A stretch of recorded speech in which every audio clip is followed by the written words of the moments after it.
আব্বা, কি একটু এদিকে আহো। কি হইছে বাবা কও?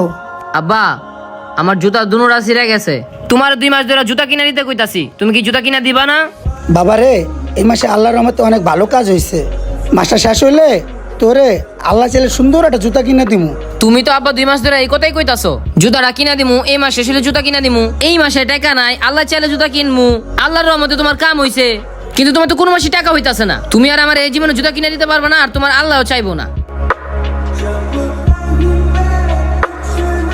আমি বুঝলাম না, আল্লাহ কি খালি আমার কথাই শুনে না? আমি কি দোষটা করছি?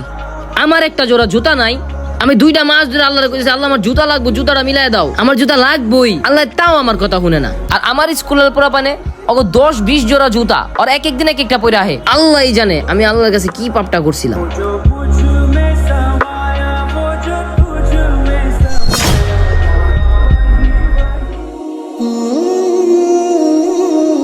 আল্লাহর কাছে কত অভিযোগ করলাম, আমার এক জোড়া জুতা নেই, কিন্তু এখানে দেখা যাচ্ছে একটা লোকের পাই নেই। তো আল্লাহর কাছে হাজারো শুকরিয়া যে আমার 2টা পা আছে।